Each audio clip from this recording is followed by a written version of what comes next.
maju bersama, damaikan Indonesia. Keadilan merata di negaraku tercinta. Mari topang bersama, damaikan Indonesia. Rakyat adil sentosa seutuhnya. Di sini tempatnya untuk bersuara, rakyat Indonesia.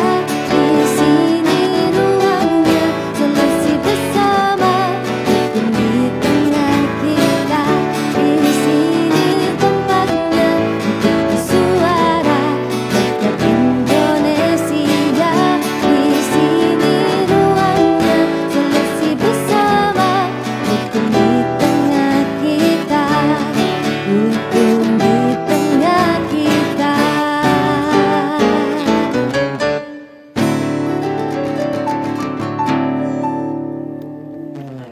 Bu Pemret, Gimana? hari Ada ini kita info dapat apa ini? ya ada kasus yang cukup menarik sekali ini.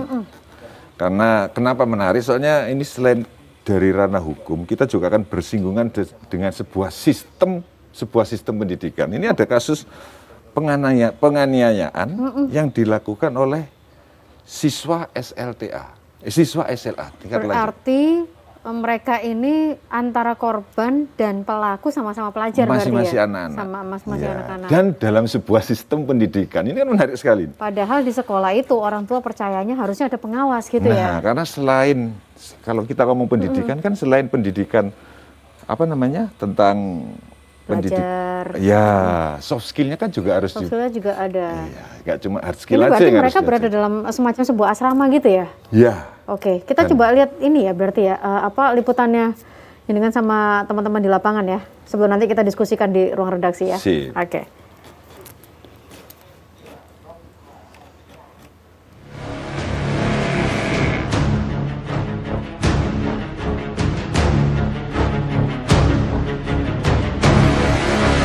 Kekerasan pendidikan kembali terjadi di Jawa Timur.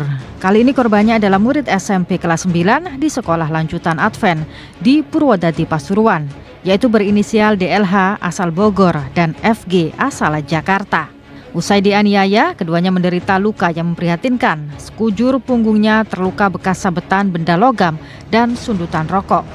Menurut pengakuan orang tua korban, Toriana Simatupang dan Tiolina Simatupang, 4 pelaku mendatangi 2 korban di asrama untuk mengajak keluar dan dilakukan penganiayaan.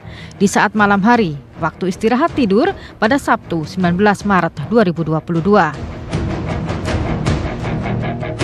Kamis 24 Maret 2022, kedua korban dan keluarga penganiayaan pelajar yang dilakukan diduga oleh seniornya dengan didampingi oleh pengacara mereka melakukan pelaporan di Polres Pasuruan untuk segera mengungkap kasus tersebut. Saat itu karena belum ada kejelasan, sang ibu merasa kecewa dengan kinerja kepolisian sehingga isak tangis histeris terjadi akan tindakan penganiayaan terhadap buah hatinya. Anak saya 3 bulan, kebanyakan bertanya Pak, kebanyakan bertanya. Usai melakukan pemeriksaan maraton, pihak kepolisian Polres Pasuruan akhirnya menetapkan 5 tersangka kasus penganiayaan 2 murid SMP SLA Advent Pasuruan ini, yaitu berinisial AB 18 tahun, AK 19 tahun, AD 18 tahun, SS 18 tahun, dan JC 18 tahun. Menurut Kapolres Pasuruan AKBP Erik Frendris mengatakan, penganiayaan dilakukan para tersangka ini disebabkan karena kedua korban ketahuan keluar asrama tanpa izin, sehingga para pelaku yang merupakan senior mereka memberikan hukuman kepada kedua korban. Akibatnya korban mengalami luka memar di tubuhnya. Sementara kelima pelaku sudah ditahan di Mapolres Pasuruan. Untuk mempertanggungjawabkan perbuatannya, para pelaku dijerat pasal 80 Undang-Undang Perlindungan Anak Pasal 70 KUHP dengan ancaman hukuman paling lama 5 tahun penjara. Ya, ini mungkin satu dari sekian banyak yang terbongkar begitu ya. Karena dalam dunia pendidikan juga sepertinya ada banyak yang macam seperti ini. Tapi memang kita harus bahas, kita diskusikan penanganan dari kepolisian, Ya, orang biar tua. diketahui juga akar permasalahannya seperti apa. Jika nggak diketahui nanti akan terulang lagi. Jangan-jangan memang ini. sistem pendidikannya juga itu yang kemudian menjadi masalah. Nah, kami juga menginformasikan bahwa kita sudah mengundang Direktur Sekolah Lanjutan Atas Advent Purwodadi Pasuruan, David Mart, sudah diundang tapi tidak bersedia untuk hadir. Kepala Dinas Pendidikan Kabupaten Pasuruan juga sekiranya mau diundang lewat Zoom ya. Oh, iya. Tapi ternyata tidak berkenan untuk hadir dalam ruang redaksi hukum di tengah kita. Jadi kita undang saja yang hadir di studio JTV, ada Pak Isa Ansori, Ketua LPA, Lembaga Perlindungan Anak Jawa Timur. Pak Isa, kami persilakan bergabung bersama dengan kami.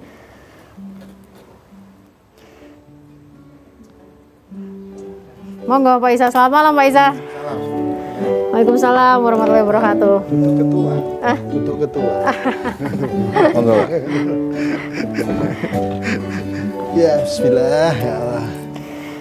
Kemudian ini di line Zoom ya, bergabung dengan kita ada kuasa hukum korban penganiayaan dua siswa SMP SLA Advent Purwodadi, Bapak Tamba Mustaharianja SH. Pak Tamba, selamat malam. Ya, selamat malam, Mbak. Terima kasih sudah bergabung di line Zoom. Kemudian orang tua dari korban juga di sini, dua korban, ada Bapak Ibu Toriana Simatupang. Selamat malam, Bapak Ibu. Selamat Ya, malam. selamat Oke, malam. Mbak. terima kasih telah berkenan hadir. Kemudian Bapak John, Pak John Marlis Gultom. Selamat malam Pak John. Oke, mungkin Selamat malam. matur nuwun sudah bergabung, ini orang tua korban juga asal Jakarta, betul J? Dan satu lagi Kasat Reskrim Polres Kabupaten Pasuruan AKP Adi Putranto. Pak Adi Putranto, selamat malam. Selamat malam, Mbak. Matur nuwun sudah bergabung di line Zoom. Mas, mungkin kita langsung ke orang tua korban dulu kali ya. Boleh, kita pengen ingin tahu dulu kronologisnya. Mungkin dari Bapak Ibu Toriana Simatupang, karena tadi juga dari video sebelumnya kami berduka dengan kejadian yang menimpa putra jenengan. Bapak Ibu Toriana Simatupang mungkin bisa bercerita seperti apa sebenarnya kronologi yang dialami oleh putra yang bersekolah di SMP SLA Advent Purwodadi. Awalnya anak saya tidak cerita masalah ini.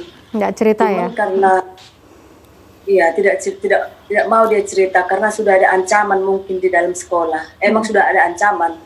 Cuman terus saya selidikin ada apa. Ternyata anak saya waktu malam minggu jam 11 malam anak saya sudah diciduk dari kamar. Berdua itu anak Francis Gultom. Berdua sudah diciduk dari jam 11 sampai jam 12 sudah disiksa. Penyiksaan itu sangat keji. Jadi sebagai orang tua, sebagai ibu dari anak histeris, saya tidak sanggup untuk mendengarkan cerita itu anak saya. Pas sampai jam 12 sudah disiksa, dipindahin di tempat yang satu, disiksa lagi. Sampai jam setengah satu, udah jam 3, anak saya disuruh tidur.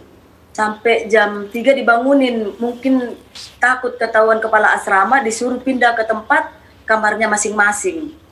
Pas jam 3. Jadi anak saya itu tidak mau bercerita karena sudah diancam pula pada hari Senin sama hari Selasa. Terus saya selidikin terus, anak saya tidak mau bercerita seperti apa yang kita inginkan sebagai orang tua. Pas di hari Rabu pagi,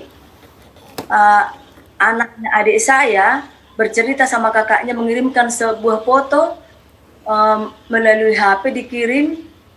Anak saya bilang sama kakaknya, jangan diceritakan sama bapak, sama mama, karena takut ketahuan. Mungkin dia juga sudah saking sadisnya itu ancaman. Dia tidak berani, dia udah sampai nangis mohon sama kakaknya, jangan sampai ketahuan bapaknya sama mamanya. Kira-kira begitu persoalan di dalam itu. Persoalan dalam aja, jangan sampai diketahui orang tua begitu ya. Kalau boleh tahu berapa lama yang dialami oleh putra ibu? Artinya dalam berapa hari sudah dialami dari cerita yang didapat? Dari hari Sabtu itu kejadian, malam Minggu kita tahu sampai hari Rabu pagi. Hampir seminggu berarti ya. Dan itu setiap hari penyiksaannya? Bukan setiap hari, hanya malam itu aja. Hanya malam itu saja. Oh, okay. Tapi tidak diinformasikan alasannya kenapa ya mendapatkan perlakuan seperti itu? Dia takut dia ngasih tahu sama saya karena udah ada ancaman dari hari Senin sampai hari Selasa pagi. Dia udah diancam kalau nanti orang tua tahu sama orang yang di asrama, dia udah diancam. Nggak boleh tahu siapa, harus tertutup. Baik. Kalau luka-lukanya seperti apa, Ibu? Itu luka-lukanya dicambuk dengan hanger sama dipukul pakai sarung yang sudah diputar-putar, diikat segitu kencang sama sundutan rokok. Baik. Ya. Mungkin dari pihak orang tua yang satu. Pak John mungkin juga bisa bercerita, menambahkan, karena putra Pak John juga menjadi korban di sini. Kalau saya kan kejadiannya pas malam minggu. Ini saya nggak tahu nggak tahu lah, belum ada kabar sama sekali. Untung abang Pak Karyanja nelpon saya, anak kamu lagi gini katanya hari Rabu itu. Makanya saya agak kesal juga, masa udah kayak gitu luka anak kita nggak nyampe, nggak dikasih tahu sama sekolah. Di situ aja paling kesal kita, Ibu. Artinya kan, ketika penganiayaan terjadi juga berbarengan dengan siswa yang lain, berbarengan ya Pak ya? Iya, atau sendiri-sendiri? Berbarengan berdua pas malam minggu katanya. Dicopot jam 11 malam dari kamarnya. Ini posisi Bapak berarti di Jakarta, betul J? Iya, benar, di Jakarta Utara. Putranya Bapak saat ini masih ada di dalam asrama atau sudah diamankan, mungkin berada dalam rumah yang lebih aman atau bagaimana? Sementara aku bawa dulu ke rumah untuk pemulihan mentalnya, kan takut kita mentalnya jadi apa ntar jadi kalau dia balas dendam gimana. Makanya kita pulihkan dulu mentalnya buat sementara di rumah dulu, Bu. Berarti sudah dibawa bergabung bersama dengan keluarga di Jakarta begitu ya Pak ya? Ya benar, Bu. Sempat diinfo nggak Pak, kenapa kok putra Bapak sampai mengalami kekerasan itu? Mungkin ada alasan apa begitu yang terjadi di sekolah? Ya katanya orang itu memang keluar dari asrama, tapi kan bukan orang berdua doang, banyak katanya orang-orang. Itu pun juga udah dihukum sama kepala asrama orang itu. Membersihkan halaman, udah ada apa. Oh kenapa jadi yang sampai terjadi kayak gini, pemukulan sama seniornya gitu, kita nggak terima. Baik Pak, kita rehat dulu. Mas, kita rehat dulu, nanti kita ngobrol juga sama kuasa hukum sama Pak Isa juga. Siap. Ya. Oke.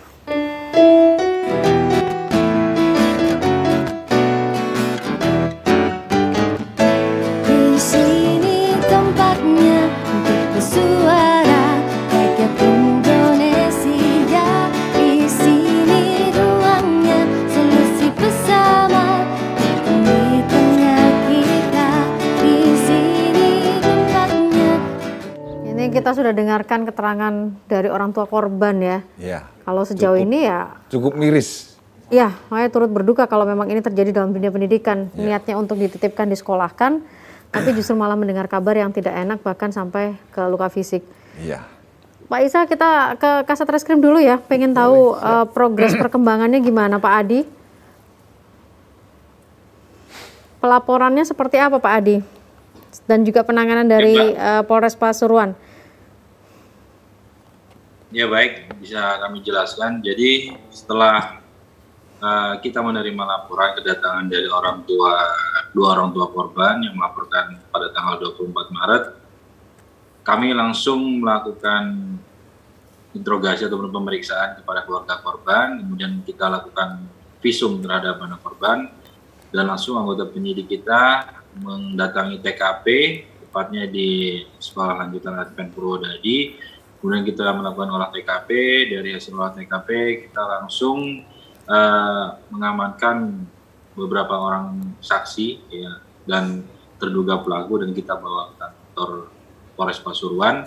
Di situ kita lakukan pemeriksaan maraton untuk mengetahui tindak pidananya, dan dari hasil pemeriksaan serta alat bukti yang sudah kita kumpulkan, kita langsung melakukan gelar perkara untuk menentukan proses perkara ini bisa dilakukan tahap penyidikan dan menetapkan tersangkanya. Dan dari hasil gelar tersebut 5 orang ditetapkan sebagai tersangka, yang dimana dari 5 orang tersangka ini 1 orang masih kategori anak ataupun di bawah umur, dan 4 orang lagi masih dewasa. Oh, 1 orang yang di bawah umur ya? Iya. Yang kategori di bawah umur itu berarti yang umur 18 tahun, yang 18 ya? Di bawah 18. Di bawah 18. Berarti ada yang umur 17 itu 1. Nah, yang 1 ini yang di bawah umur berarti ditahan di bawah atau umur gimana? 16. Oh, 16. Oke. Itu berarti ditahan atau gimana prosesnya? Ya, proses tetap kita lakukan penahanan. Namun waktu penahanan untuk anak dengan orang dewasa itu kan berbeda. Ya. Untuk anak itu prosesnya harus lebih cepat karena waktu penahanan singkat, dan ini kita lakukan sesuai dengan prosedur dan mempedomi pada sistem peradilan pidana untuk anak. Sejauh ini belum ada informasi ini ya dari penelusuran motif mungkin dari pelaku yang sudah sempat disampaikan? Ya, motif sudah kita dalami dalam pemeriksaan BAP, baik itu dari saksi maupun tersangka, yang mana motifnya seperti apa yang disampaikan oleh keluarga korban tadi. Dari korban sendiri sempat membuat pelanggaran menurut seniornya, kemudian sebagai seorang senior melakukan hukuman ataupun memberikan peringatan, namun hukuman dan peringatan ini melampaui batas ataupun tindakan eksesif yang tidak diberlakukan ataupun melanggar undang-undang hukum pidana terkait kekerasan terhadap anak. Baik, terima kasih Pak Adi. Ada satu lagi yang mungkin untuk penanganan kepada pihak sekolah, apa yang sudah dilakukan dari pihak kepolisian, Pak Adi? Kepada pihak sekolah tentu kita mengambil keterangan, namun ini masih kita lakukan pendalaman. Apakah pembiaran dari pihak sekolah ini ada andil ataupun memang tidak tahu terkait permasalahan ini, masih kita dalami untuk penyelidikan lebih lanjut. Oke, berarti tidak menutup kemungkinan nanti juga akan ada panggilan berikutnya berarti ya Pak Adi untuk pihak sekolah ya? Ya, karena memang yang mungkin bisa terjadi. Oke. Pak Tambah dari kuasa hukum, ada tambahan Pak, apakah cukup dengan apa yang dilakukan oleh Polres Pasuruan atau mungkin sebenarnya ada juga tuntutan lain dari kuasa hukum selama pendampingan dari 2 korban ini? Baik, terima kasih Mbak. Dalam hal ini saya memang mewakili kedua keluarga korban, juga ucapkan banyak terima kasih kepada Kapolres Pasuruan, juga Pak Kasat Adi Pranto, juga jajarannya yang sudah benar-benar menangani kasus ini dengan cepat dan tanggap, sehingga dalam waktu cepat tidak lebih dari 1 kali 24 jam lalu setelah gelar perkara dan boleh menetapkan kelima pelaku ini menjadi tersangka. Jadi sekali lagi kepada jajaran untuk Polres Pasuruan, terima kasih Pak Adi Pranto. Kalau dari pihak kuasa hukum ada ini juga tidak apa istilahnya berkomunikasi dengan pihak sekolah? Karena kan mau tidak mau sebenarnya pihak sekolah juga sebagai penanggung jawab ketika para murid ada di sana. Saya sudah berusaha dengan seperti yang katakan tadi bahwa David Mart sebagai direktur SLA dan Purwodadi itu kami sudah berkomunikasi. Memang dalam waktu dekat ini mereka juga akan melakukan rapat komite disiplin terkait penerapan sanksi terhadap 5 pelaku ini, dan kami dari dari orang tua, dan saya mewakili orang tua juga mengharapkan supaya kelima pelaku ini boleh diberikan sanksi pemecatan dari sekolahnya. Baik, terima kasih Pak Tambah. Kita coba gali dari Pak Isa ini. Gimana Pak Isa, sebuah kekerasan di dalam dunia pendidikan, Bahkan itu untuk ukuran sekolah yang akreditasi A. Kalau nggak salah, SLA Advent ini akreditasinya A. Iya. Gimana dong Pak Isa? Iya. Jadi gini, konstruksinya kan sebetulnya begini. Pertama saya ingin mengapresiasi ya kan ke keluarga korban yang berani melapor ya. Kemudian kawan-kawan kepolisian begitu cepat melakukan proses sehingga kemudian kasus ini menjadi terbuka kan begitu. Nah, tapi persoalannya kan begini. Konstruksi kejadiannya itu kan di dalam sebuah lembaga pendidikan ya kan. Di dalam lembaga pendidikan itu ada penanggung jawab ya kan. Di sana ada ketua yayasan, kemudian ada kepala sekolah, ada guru ya kan. Nah, anak-anak ini di dalam lembaga itu punya peraturan ya kan begitu.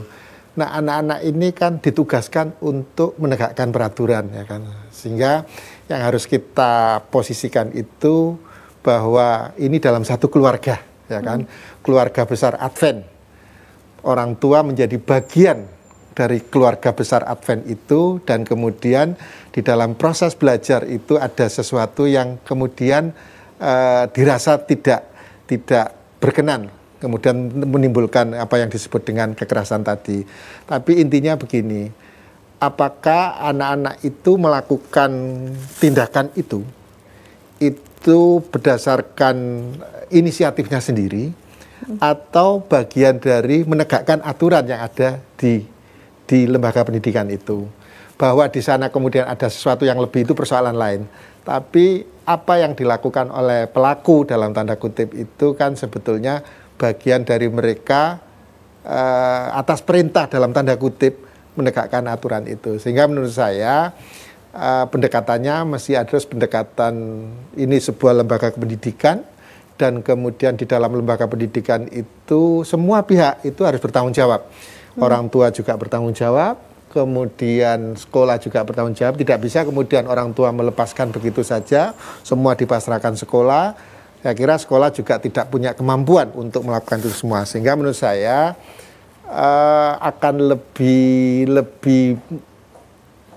lebih pada posisi yang sama sebagai semangat kita mendidik putra-putri kita, dan ini saya kira lembaga pendidikan yang luar biasa, basisnya adalah basis keagamaan ya kan. Tapi gini Pak Isa, sorry, kalau dikatakan bahwa sekolah mungkin tidak mampu gitu ya, artinya itu nanti akan menjadi alasan berikutnya akan terjadi kekerasan-kekerasan ya, semacam ini menjadi sebuah ritual. Kalau memang ada junior yang melakukan kesalahan ya senioritas akan berlaku dengan maksud saya dengan dalih kekerasan tadi itu. Maksud saya begini, tidak bisa kemudian ini dipasrahkan ke sekolah saja. Nah, harus jujur diakui bahwa sekolah tidak punya kemampuan untuk melakukan pendidikan secara keseluruhan kan. Karena yang ditangani kan tidak 1-2 orang anak kan, banyak, apalagi 24 jam ini kan begitu. Nah, kalau merunut kejadiannya tadi kan pukul 23 ya kan jam, dan itu artinya sudah di luar ya kan, sudah di luar aturan yang ada. Pertanyaannya, apalagi kemudian diambil dari kamar. Pertanyaannya kemudian, apakah pihak sekolah tidak tahu? Apakah kemudian semua sivitas akademika selain anak-anak itu kemudian tidak ada? Saya kira ada di sana kan, ketua asrama atau apa ya kan.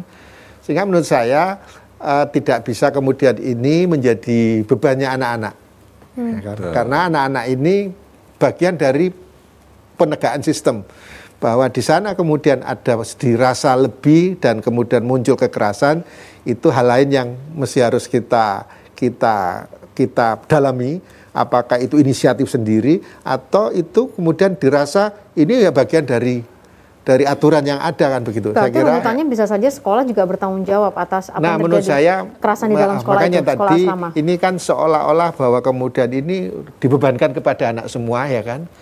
Kemudian anak harus menanggung semua, padahal si anak ini kan dalam rangka melaksanakan ya kan perintah ya kan, bahwa aturan harus ditegakkan kan begitu. Coba nggak ada aturan kan nggak mungkin dia kemudian terlibat ikut misalkan mendisiplinkan dan sebagainya. Tapi artinya kalau kita ngomong sebuah sekolahan, berarti kan kita juga itu adalah sebagian dari sebuah sistem pendidikan yang ada di Indonesia. Ya, artinya berarti kan sekolah itu pun sebenarnya merupakan bagian dari sebuah sistem pendidikan. Nah, apakah perlu diselidiki tentang benarkah sistem pendidikan yang sudah diterapkan, ataukah mungkin sekolah itu yang kurang benar menerapkan sistem pendidikan? Sebetulnya, Pak Isa, sebentar sebelum dijawab pertanyaan dari Sandra Gomez, kita rehat dulu sebentar. Nanti kita kembali ke pertanyaan tadi, menarik itu.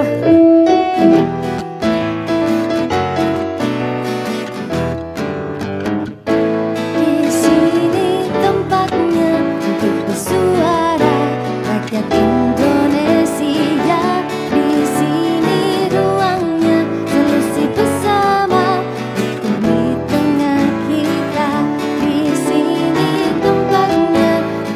Ini menarik karena bukan dari sisi hukum saja yang nanti akan ditegakkan oleh teman-teman kepolisian, tapi Sandra Gomez tadi sudah bertanya kan, bahwa sistem pendidikannya gimana? Iya, betul. Pak Isa? Memang harus benar-benar diketahui akar permasalahannya. Kalau enggak, nanti kejadian ini akan selalu Khawatirnya bukan berulang. cuma 2 korban ini yang iya, kalau melihat data ya, datanya LPA itu kekerasan terhadap anak di rumah itu pertama ya kan, kemudian yang kedua sekolah.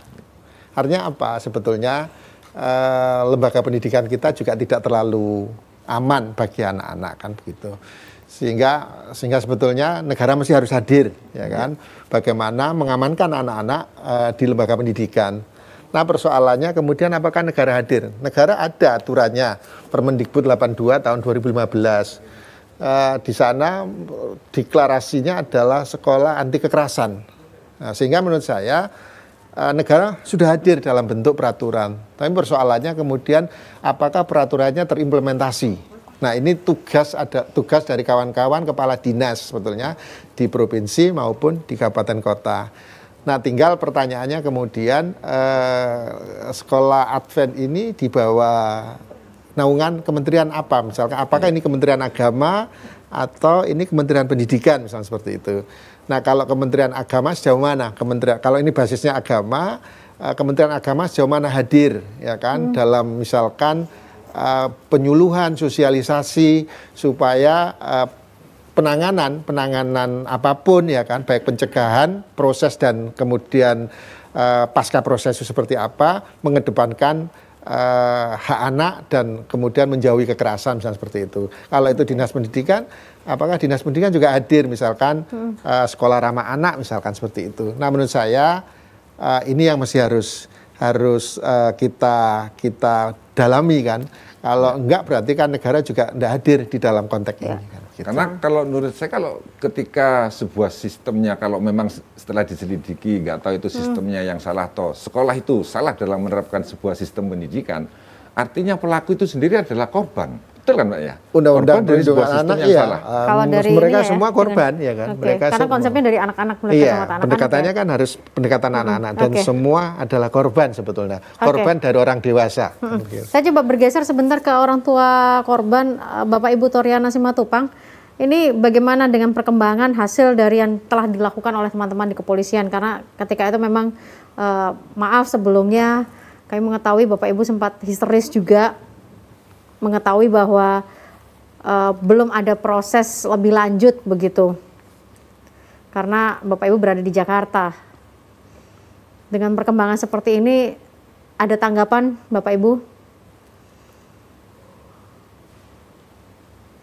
Yang baik ya, tanggapannya dari sekolah gitu, kita kan kemarin sudah ada informasi bahwa ini akan secepatnya diproses.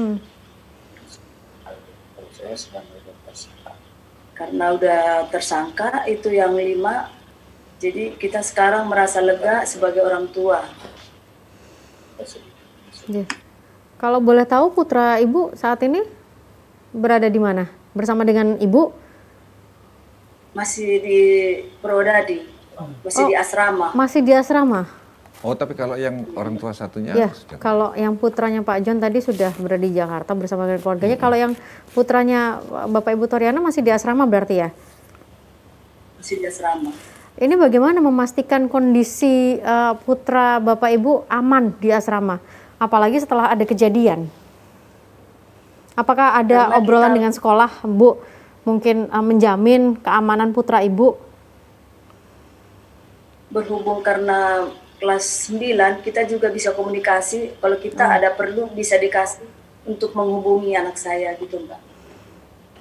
Kalau sebelumnya tidak bisa berkomunikasi atau bagaimana?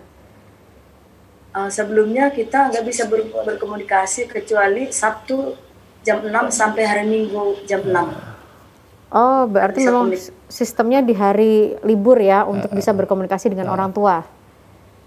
Benarnya. Di bagian handphonenya. Sebelumnya memang pernah dengar ada kekerasan di sekolah tersebut? Tidak pernah Mbak, baru ini kejadian yang ini kita tahu. Selama itu sekolah kita tahu kita itu sekolah bagus. Kan anak kita di Purwodadi. Saya ke Pak John. Gimana Bu? Karena kakaknya juga ada tamatan dari sana, jadi kita tahu itu sekolah itu sangat bagus. Jadi kita biarlah jauh dari orang tua, biar lebih mandiri, lebih dewasa, takut akan Tuhan. Ternyata bukan itu yang kita dapatkan sebagai orang tua. Justru berbeda berarti kakaknya sudah pernah sekolah di sana, artinya sudah lulus. Iya, artinya kan sudah berarti lulus ya Bu ya? Iya. Kakaknya sudah, dua-duanya sama abangnya udah lulus. Jadi kita sekolahkanlah anak di sana, mungkin biar punya akhlak yang bagus, bisa takut akan Tuhan, bisa jadi orang yang baik ke depan. Sebentar, saya ada satu lagi pertanyaan. Saya tergelitik ini untuk bertanya ya. Artinya berarti ketika kakak bersekolah di sana, artinya pernahkah bertanya pada kakak bahwa apakah kejadian seperti ini itu pernah terjadi di masa kakaknya sekolah di sana? Ya, ini saya sebagai bapaknya ya, ya Pak ya. Memang betul waktu itu memang bagus, itulah karena bagusnya sekolah itu. Makanya sana kita sekolahkan anak kita, kakaknya juga lulus dari sana. Saking peraturannya bagus juga. Anak saya aja udah kelas 3 SMA di situ. Kakaknya gitu, ketahuan merokok sekali aja langsung dikasih sanksi. Sanksinya itu langsung pemecatan. Nah, di situ kita senangnya gitu kan. Bukan fisik ya waktu ternyata itu ya? Ya tidak, ya. Nah, itu aja udah langsung dikasih sanksi pemecatan, hanya ketahuan merokok aja. Di situ kita juga senang tuh, saking bagusnya sekolah itu. Sekarang akhir-akhir ini kita sampai COVID itu udah berapa tahun itu, 2 tahun kosong itu sekolah mungkin, jadi udah Zoom, pelajaran juga udah Zoom, tambah bobroknya ya apa itu dari pihak kepala sekolahnya juga jadi lalai, guru-gurunya, baik kepala asrama, jadi kayaknya kurang perhatian gitu. Kayak gitu Mbak. Baik Pak Toriana Simatupang, saya mau bergeser ke Pak John, tapi sebentar kita rehat dulu sebentar.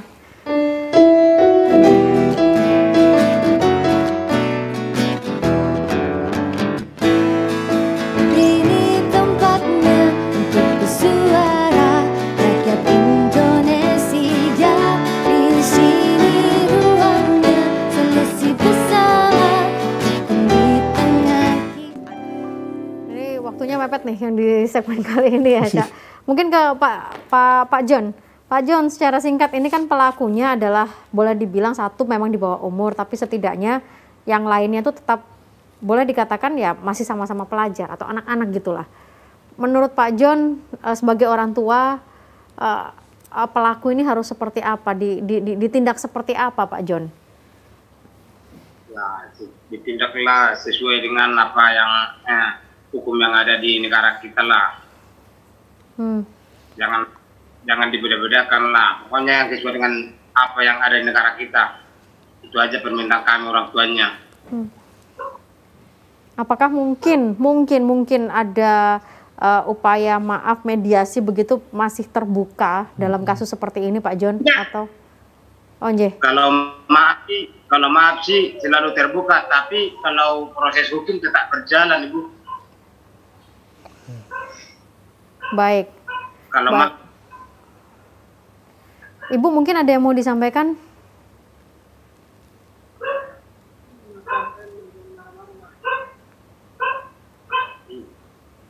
Maunya saya pelaku harus ditindaklanjutin demi hukum negara yang berlaku di Indonesia inilah harus dilaksanakan. Yeah. Banyak.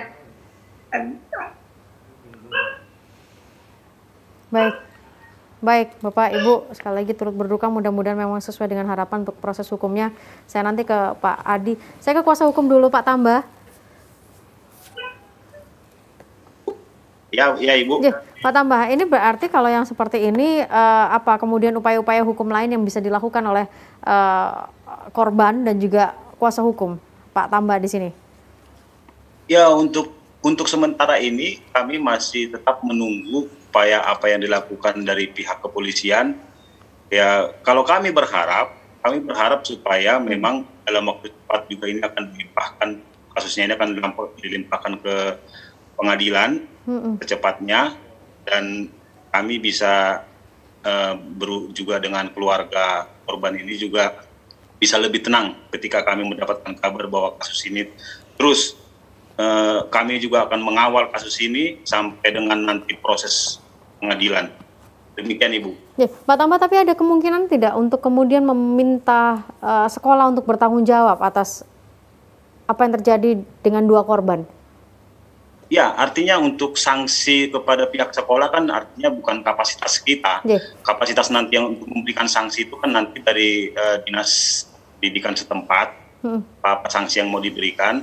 Tapi saya tadi mau menangkap sedikit pernyataan dari Bapak Ilsa Ansori yang menyatakan bahwa pihak sekolah tidak sepenuhnya bertanggung jawab. Itu salah. Ya, artinya secara sistem sekolah itu saya tahu sudah lama berdiri, secara sistem itu sudah berjalan dengan baik.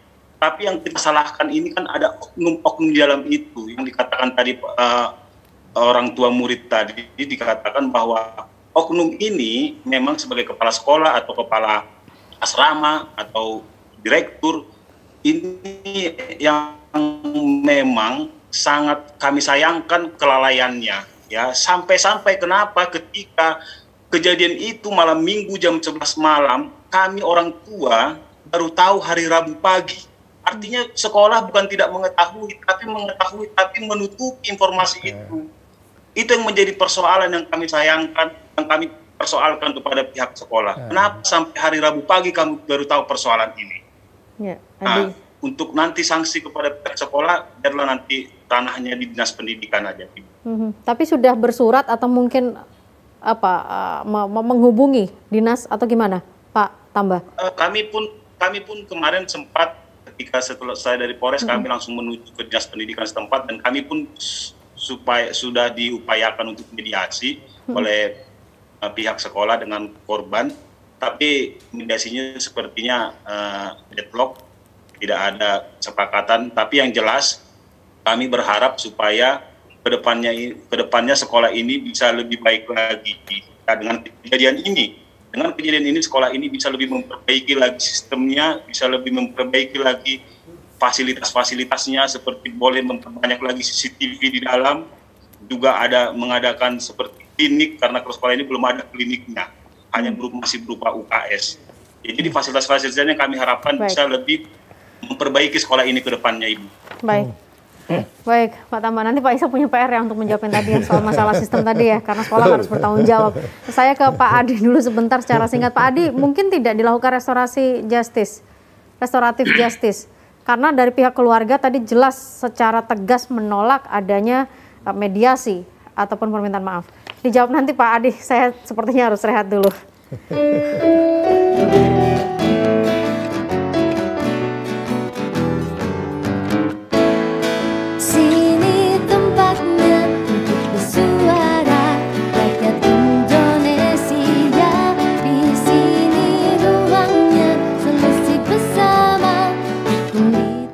Baik, langsung saja Pak Adi, monggo menjawab. Mungkin tidak ada restoratif justice karena kepolisian juga terus menggaungkan restoratif justice, sementara keluarga korban tegas enggak.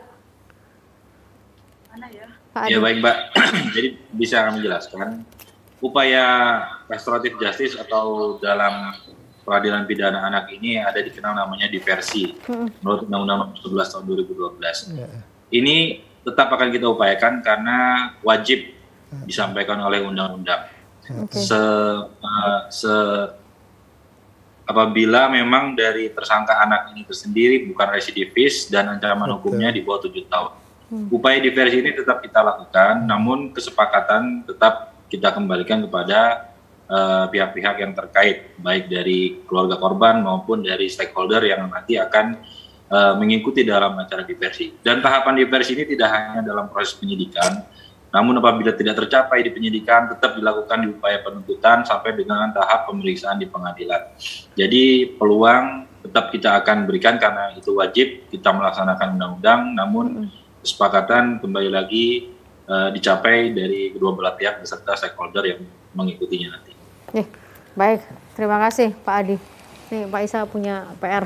Iya, gimana nih Pak Isa? Ya, saya mengapresiasi langkah-langkah kawan-kawan kepolisian kan gitu. Karena di dalam persoalan anak itu kan ada perintah undang-undang bahwa ada penyelesaian. Jadi gini, kekerasannya tetap tidak boleh dan harus disanksi. Nah, pendekatannya bisa melalui tadi Undang-Undang Sistem Peradilan Pidana Anak, dan saya kira kawan-kawan kepolisian sudah menjalankan itu dengan baik kan begitu, sehingga ini perintah undang-undang dan harus dijalankan. Nah, yang kedua saya ingin mengatakan bahwa pemerintah sudah punya apa yang namanya Permendikbud 82 tahun 2015, sekolah anti kekerasan. Artinya apa? Bahwa di sebuah lembaga pendidikan itu tidak boleh apapun namanya kekerasan. Tegas boleh, ya kan? Ya. Nah, tegas itu apa? Tegas itu diatur, ya kan? Ada aturan yang dijalankan. Kalau keras itu di luar aturan yang ada. Nah, pertanyaannya kemudian apa yang dilakukan adik-adik kita tadi itu apakah kekerasan atau ketegasan? Ini mesti harus jelas dulu kan gitu. Kalau ini kekerasan berarti ada yang pihak lain yang mesti harus dimintai pertanggungjawaban. Pihak pengelola sekolah, ya kan begitu. Kenapa sampai bisa terjadi begini kan seperti itu? Apakah ada sosialisasi? Apakah ada pendampingan? Karena apa? Harus dipahami begini. Kalau informasi tadi kan begini, 2 tahun anak-anak itu nggak sekolah lewat Zoom. Tiba-tiba kemudian dia masuk. Berarti ada 2 tahun dia bersama dengan orang tua. Ya kan, begitu dia masuk ada kultur baru yang kemudian saling bertentangan. Tapi intinya sekolah tetap bisa bertanggung jawab tidak Pak atas kasus ini? Harus ya kan, harus ya kan. Nah, bisa dimintai pertanggungjawaban ya? Harus, tapi bentuk pertanggungjawabannya seperti apa? Saya kira kawan-kawan kepolisian sudah menjalankan dengan sistem peradilan pidana anak tadi. Mungkin nanti misalkan ada restitusi, ada ganti rugi, kemudian sanksinya tetap harus dijalankan. Saya kira kawan-kawan kepolisian sangat paham untuk itu. Dan menurut saya pendekatan ini yang masih harus kita kedepankan karena ini perintah undang-undang. Satu lagi Pak Isa, kira-kira apa yang harus dilakukan dari langkah-langkah apa aja yang dilakukan dari Komisi Perlindungan Anak ya? Karena korban dan pelaku juga sama-sama anak. Apakah ada pendampingan khusus atau gimana? Iya, jadi kawan-kawan di Lembaga Perlindungan Anak itu prinsipnya adalah berpihak pada anak. Baik korban maupun pelaku itu adalah anak-anak. Ya, sehingga pendekatannya anak-anak ini juga harus diselamatkan masa depannya, tapi kekerasannya masih harus ditangani. Sehingga disitulah kemudian kita masih harus bijak, kita masih harus hati-hati, karena kita ini sebagai makhluk Tuhan itu Maha Pemaaf, tentu kita sebagai makhluk Tuhan, hamba Tuhan itu juga harus mewarisi kan sifat-sifat kemaafan itu. Baik, terakhir saya ke Bapak Ibu Toriana Simatupang, mewakili juga korban lain yang ingin disampaikan pada kesempatan malam hari ini. Monggo secara singkat, apakah anaknya mungkin nanti akan dipindahkan sekolah atau seperti apa? Monggo Bapak Ibu. Terima kasih. Kalau menurut saya ujian dulu nanti selesai. Mungkin kalau memang masih anaknya masih mau ditinggal di asrama, kita juga monggo sebagai orang tua. Tapi kalau memang anaknya sudah mungkin trauma dia kejadian yang saat itu, ya kita juga sebagai orang tua tidak mungkin kita untuk memaksa anak harus sekolah di situ. Kalau memang nanti dia harus mau pindah, kita juga akan terima alasan anak sebagai anak, dia punya hak permintaan sama kita, sama orang tua. Baik, ada harapan agar kekerasan tidak terjadi lagi di dunia pendidikan, Ibu? Ya, Seperti semoga apa? kedepannya, semoga kedepannya lebih bagus, lebih baik. Jangan ada lagi. Cukuplah anak kita yang kejadian ini. Inilah yang pertama dan inilah yang terakhir. Itu permintaan saya. Baik, dan kami meyakini permintaan yang sama juga pasti diharapkan oleh Pak John beserta keluarga yang putranya juga menjadi korban dalam hal ini ya. Baik, terima kasih banyak Pak Tambas sebagai kuasa hukum orang tua korban, ada Bapak Ibu Toriana Simatupang, Bapak Ibu John Marlis Gultom, Kasat Reskrim Polres Kabupaten Pasuruan, AKP Adi Putranto, terima kasih.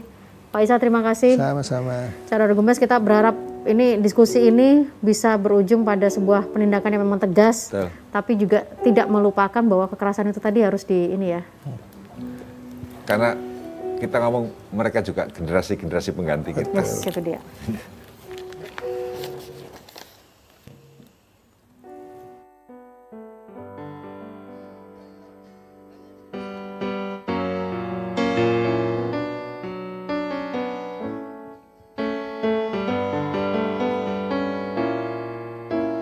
Saat dunia berhenti berputar, saat manusia tak sanggup lagi berharap, ketika mentari tak sanggup lagi berjanji menyinari dunia yang telah kau singgahi.